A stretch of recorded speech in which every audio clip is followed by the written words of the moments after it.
There is a predominant perspective in Western society today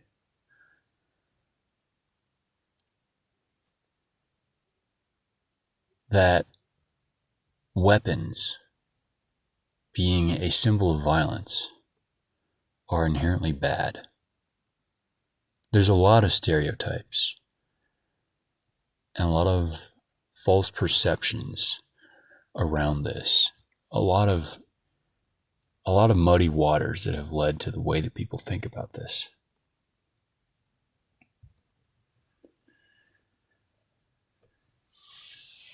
I, for my part, get great enjoyment out of weapons. I like to shoot guns. I like knives. I like playing with them. I like looking at them. I like holding them, observing them, practicing with them. And the way that society has programmed us all is that if you, and I actually used to think exactly the same way. I was taught this just as everybody else was. Is that if you have that instinct in you that there is something wrong with you, or that is some kind of, either it's arising out of a concerning place. This is sort of the feminine twist on it, is the claim that that's like creepy or unnerving somehow if someone likes weapons. There is the angle, which is massively prominent in liberal circles of the West today, which is this idea that if you carry weapons or have weapons or train with weapons, that is a sign of insecurity. The trope is like, oh, you must have a small dick. You're compensating for something. Oh, you like guns? Like, you must be compensating for something. And this is, and why this is relevant is because it has become so pervasive to the point where I think many men who otherwise might enjoy these things, and I was even this way to some extent at one time, actually almost stay away from them, almost avoid them, because they have been so programmed to think that, like, oh, if I start training with guns, or if I start carrying a knife, or this or that, that means somehow there's a mental leap that people are making here. They think that means somehow that person is like afraid or like feels inwardly small. And it just dawned on me as I'm saying this out loud. I mean, maybe the reason why those people, those men, are hesitant to engage with weapons for that reason is because actually they feel inwardly small. And they don't want people seeing them with guns or whatever, or training martial arts or anything else. They don't want people to look at them and say, oh, he must be compensating for something. That's how pervasive it is. People really feel that way. It's unbelievable.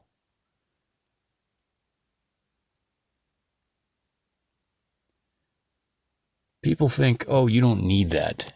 You don't need a gun. Therefore, if you have one, you must be like feeling like fear or something. Which is so, I mean, could not be more opposite of the way that the ancients saw combat and weapons and physical prowess.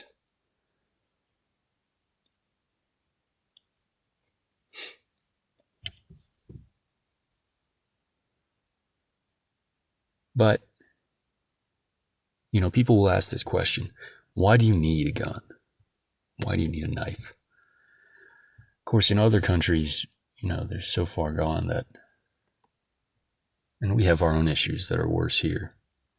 But specifically on this one question of weapons, many other Western countries folded a long time ago.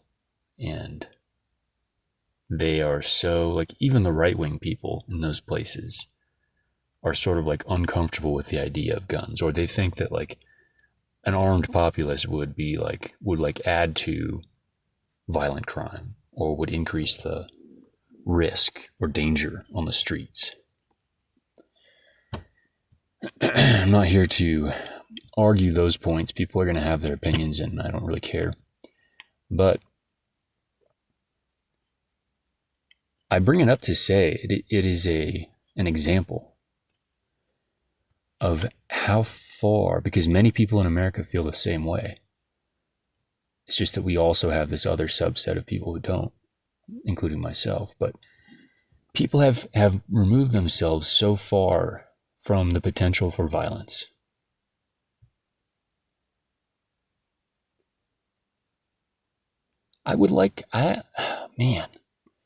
Maybe I need to talk to, I think I need to talk to some liberal friends about this and understand that little, because I think I understand it, but there's like a missing part of cognition there. They've made a leap in their minds because society has trained them to, as far as I can tell. Where it's just like, they think that like true masculinity or true being like secure or like if you truly aren't afraid of anything, then you just won't have any weapons at all because you don't need them.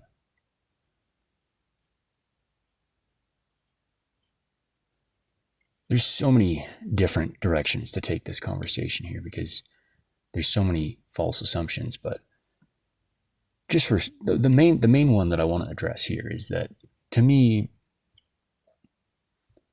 actually, these weapons are, in many respects, individually, each is an end of its own.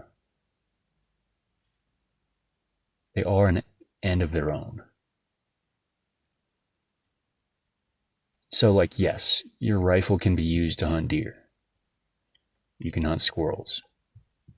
You can use your shotgun for the same. Perhaps you have a pistol in case someone breaks into your house. There are practical purposes to all these things. And then, of course, the Second Amendment crowd will say and also really it's all for resisting tyranny from the government in the end. These are all practical justifications, and people can talk about those. I'm not here to talk about that today. Those are justifications for something that, as far as I'm concerned, does not require a justification.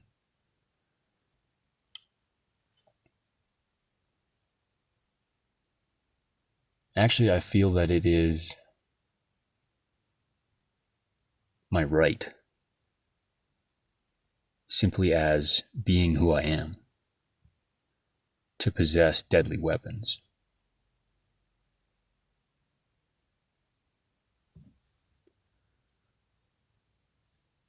And I don't say that lightly. I do not mean that it is my right because a fucking piece of paper that people worship and call the Constitution says so. My rights are not derived from a piece of paper thousands of miles away. My rights are derived from the set of things that I am willing to kill or be killed for personally. But as far as why I would want or need a weapon,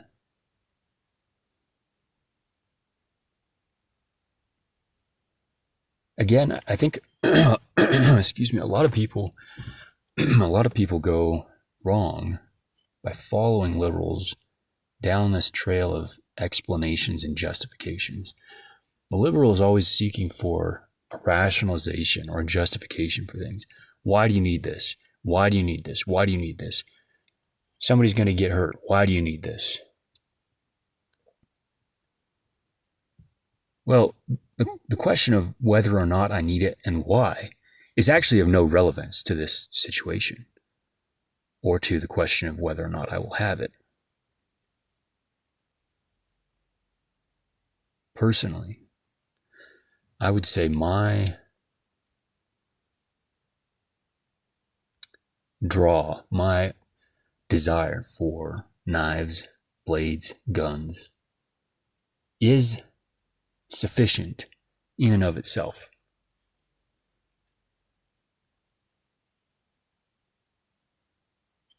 It's not that I need it for a purpose. Yes, I use them for purposes sometimes, but it's not that I need it for a purpose and then that purpose is my justification that I will then give to another person to explain why it's okay. I don't need to explain to anyone why it's okay. And I actually think that something in the human spirit, particularly the male masculine spirit, and maybe not all men have this, and there may even be some women who have this, but something fundamental in the masculine spirit actually is soothed, let's say, for lack of a better word, by the exercise and training and use of weapons. And it's not just, I used to think, maybe we just think guns are cool because we've seen so many movies that glorify them. Or the sword is cool, or the bow is cool because you watched up growing this movie or that one growing up. Maybe I like revolvers because of cowboy movies or the Lone Ranger or something. And that all plays a role, I'm sure. But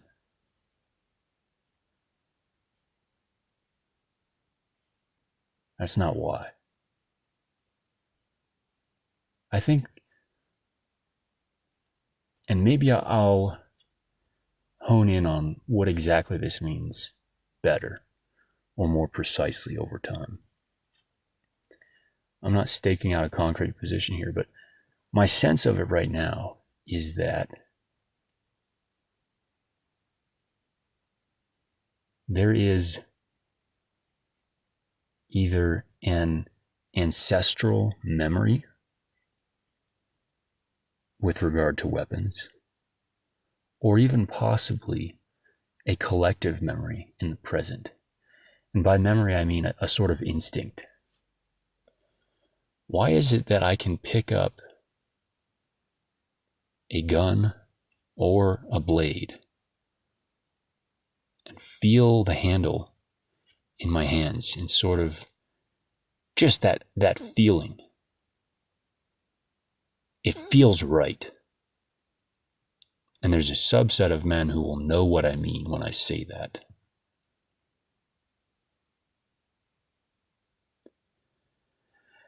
The best way maybe that I can illustrate this right now is the scene in Lord of the Rings. I think I quote Lord of the Rings more than anything, but the scene where Gandalf and the gang are in Rohan, and he's helped the king sort of recover from this spell that he had been under. And he's sort of been weakened, and he's like coming back into his strength.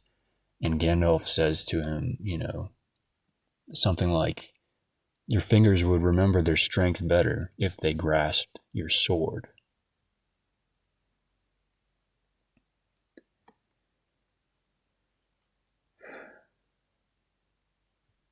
I do not claim to know enough of the details of how it works. I do not claim to have the ability to give you a thorough explanation of what this is. But when Gandalf says that in that movie, when Tolkien wrote that, if it was in the books, I don't remember, that is wisdom and that is real. And it is a fact that almost every man alive today could probably benefit not only physically but spiritually, from possessing and using and training with weapons. Why is it that when I pick up a pistol and look at it and admire it, or a rifle or a shotgun, and aim it and use it, what is that feeling? And the feeling that I'm pointing out right now is not something that I can describe, because we do not have a word for it, but I can only say that the ones who will understand me are the ones who have also felt it.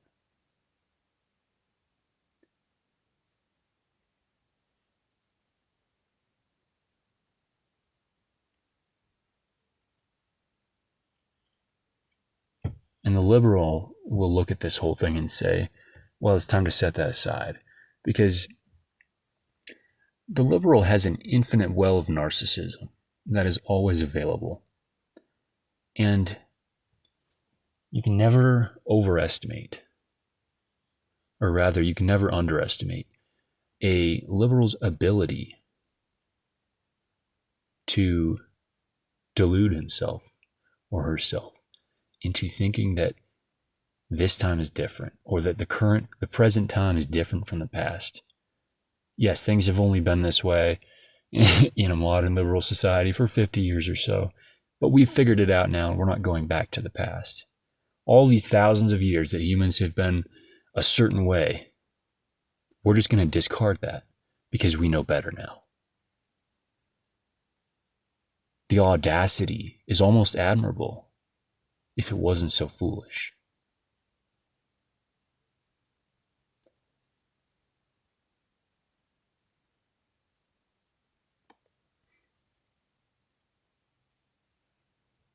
I will go as far as to say, I think that there are psychological and spiritual benefits to not only the exercise of violence through martial arts, which I am less experienced with, but also through the handling and use of weapons. And by that I do not mean what the liberal will immediately assume, which is, oh, he's weak and small and he's got a gun in his hands, now he feels strong, now he feels powerful, and he needed that gun to feel that way. It is pure projection from the liberal. And it's very telling. You know, they tell on themselves when they say things like that. Because I think liberals fundamentally are so psychologically damaged that they have I'm generalizing here, broad sweeping generalizations. But the ones who say things like that,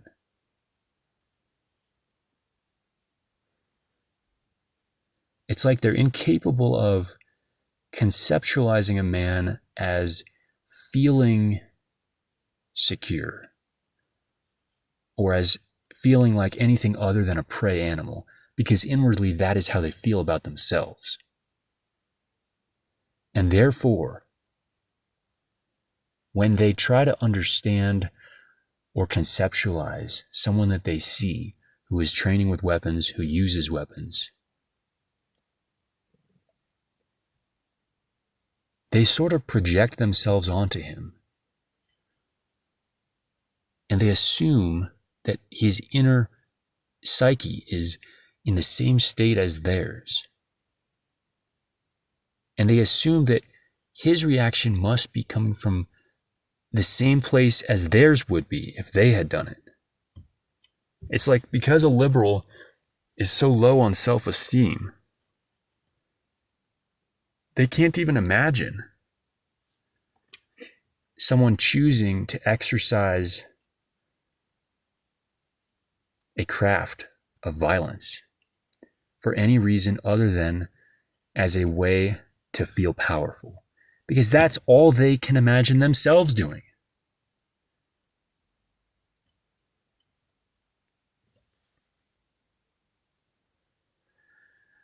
I don't make an effort to convince liberals to change their mind.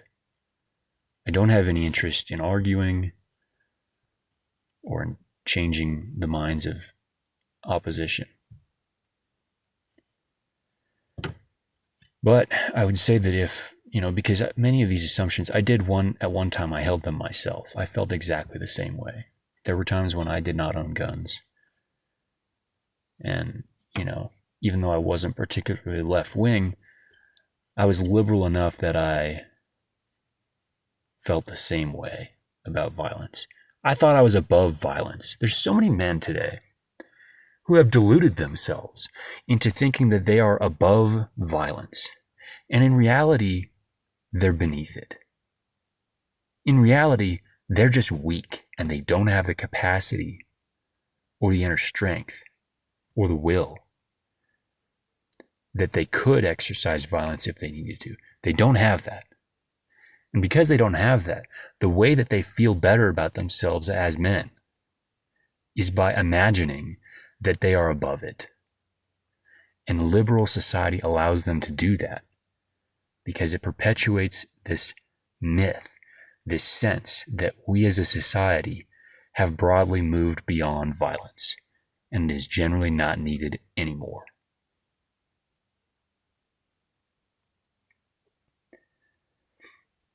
Well,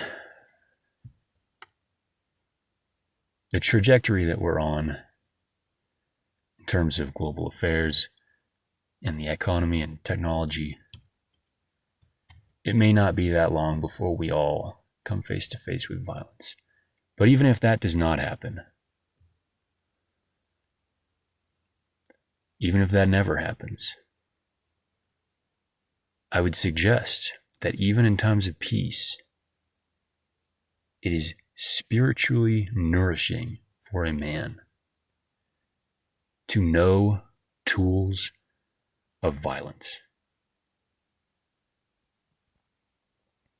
It is, in fact, better to be a warrior in a garden than a gardener in a war. But I will take it one step further.